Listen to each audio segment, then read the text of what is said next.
Good morning. My name is Tudele Gbede. I'm a senior lecturer with Department of Employment Relations and Human Resource Management, University of Lagos. This morning, we'll be looking at merits and demerits of internal sources of recruitment,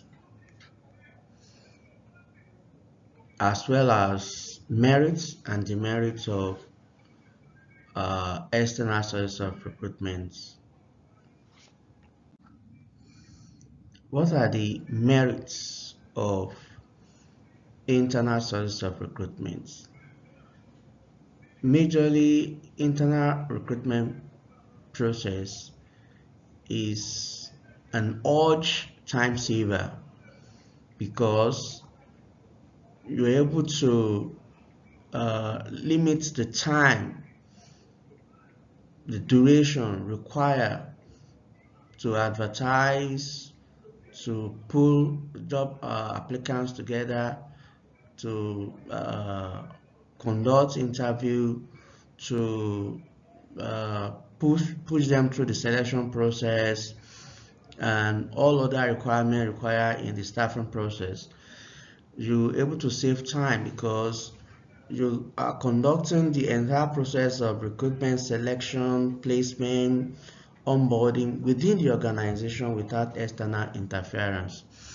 And also, it also helps to build organizational cultures and values because you are dealing with the same set of people working together for a long period of time, so they can easily be integrated into the core values of the organization.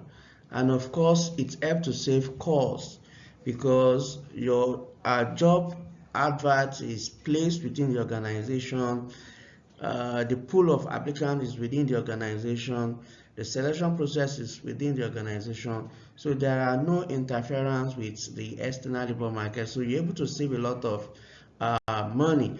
Of course, internal labor market process, or what we call internal source of recruitment, are usually very cost effective and cost efficient.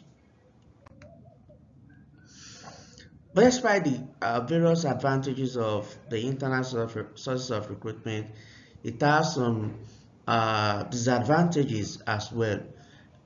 For instance, it can lead to lack of diverse ideas and lack of innovation because you are not bringing people from outside. You are rotating the staffing process within the area of army you are currently employed in the organization through promotion, through transfer, through seniority, and so on and so forth. So you are not bringing new ideas, you are not bringing fresh blood into the organization.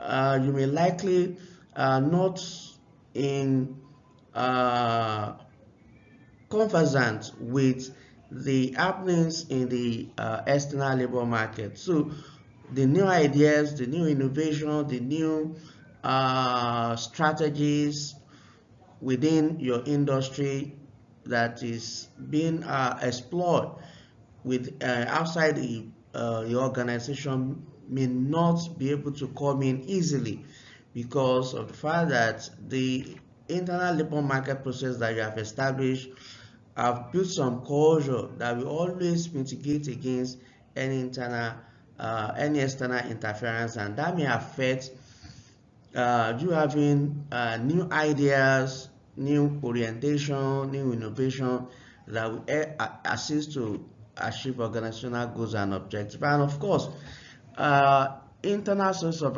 recruitment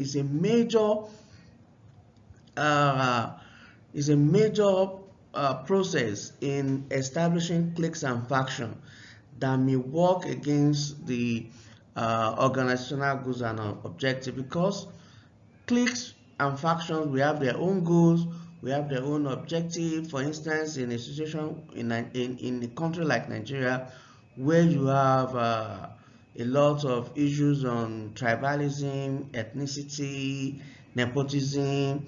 So if you rely majorly on internal labor market to staff your organization, it implies that those cliques and factions will be formed along religious sentiments. They will be formed along tribal settlement. They will form along ethnic settlements, which we have their own objective, we have their own aspiration that will exist side by side with organizational goal. At times, we always be in conflict with organizational goals and objective, and you may likely have a lot of intra-organizational conflict. And of course, internal sources of recruitment can erroneously allow you to promote workers beyond their level of competency, and it also increase rates of mediocre performance because of the fact that individuals will now rely on their cliques belongingness, they rely on the faction they belong to for promotions and for seniority rights to be accorded, and not on actual performance. And within the use of internal sources of recruitment, there is tendency for you to have high selection error. High selection error in the essence that you may have the highest rate of probability of employing a job applicant that will not perform on the job, and the probability of not employing a job applicant that will perform on the job. External source of recruitment has its own merits and its demerits.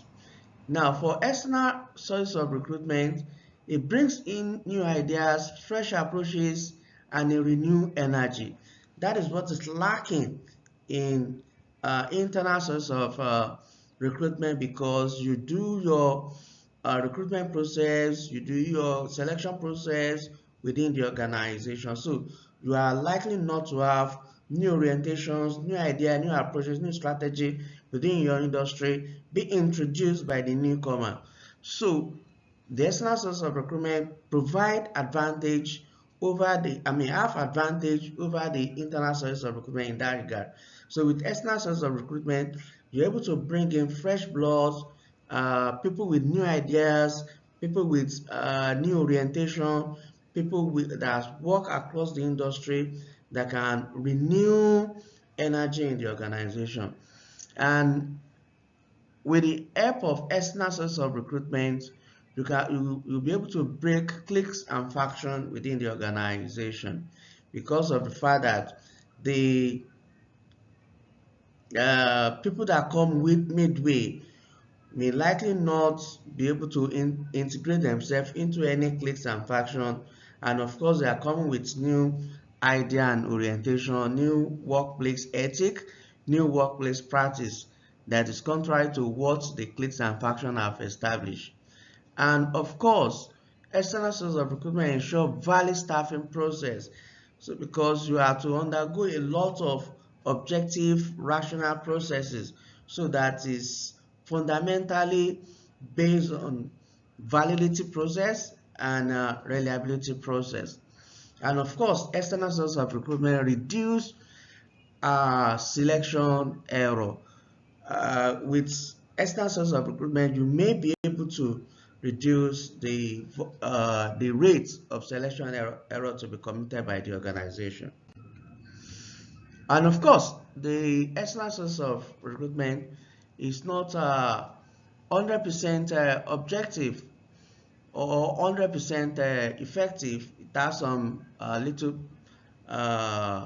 limitation. First, it can take a long time and cost a lot of money to find the right candidate, because the external labor market is very large. You have large pool of applicants, large pool of job seekers, so you have to invest a lot of money in order for you to be able to get the right person. And of course, if it's not properly conducted, especially if there's error in the recruitment process, that error will likely affect the selection process, and that will also affect the placement process. So there is also possibility to commit selection error right from recruitment error. These are the merits and demerits of internal sources of recruitment and external sources of recruitment. However, it is always advisable that organization has a blend of internal sources and external sources of recruitment. Thank you very much. We see next class.